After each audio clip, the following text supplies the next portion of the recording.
the best thing that you can ever do is take action.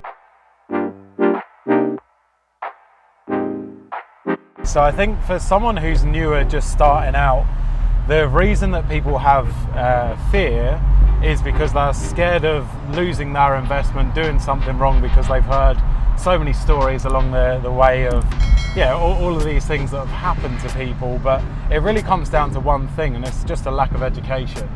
People typically try entering into a market because they don't want to miss out on an opportunity, so they push forward, they do something to try and get into the market, and that's where mistakes happen. So what I would always say is there's always another opportunity. And what I mean by that is that you don't have to force yourself forward and try and push through something in order to get into the market so you don't miss. Because as we've seen, there's always going to be market cycles.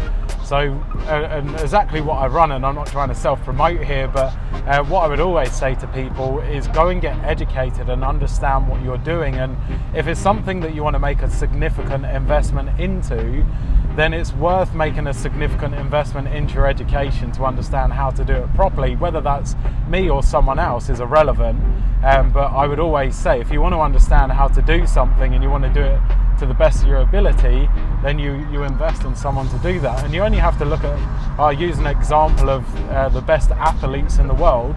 Every single athlete who's a high performer right now has a coach. Yeah, so I think the only things that you can do wrong is if you bought on an exchange and then you sent it to your hardware wallet. When you go in your hardware wallet and you click receive, it'll give you your public key. Your public key is equivalent to a BSB and account number for a bank. Yeah.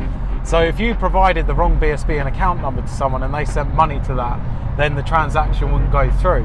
The difference in cryptocurrency, the transaction wouldn't go through, but everyone would lose access to the funds. It would stay on the blockchain, it wouldn't transfer, or it wouldn't reject back and say, sorry, you put the wrong address, it didn't go through. It would quite simply just send, and the transaction would not go through. So this is why we always do what's called a test transaction first. So let's say you bought 100 grand's worth of Bitcoin on an exchange and you wanted to send that to your hardware wallet. You might do a $100 test transaction first, confirm that you've received it, then you go in and double check that the address hasn't changed, because that's another mistake that some people do. Some of the addresses create a new one every time. So you want to just go in and double check. If it's right, then you can go in and send again to the same address, and you're good to go.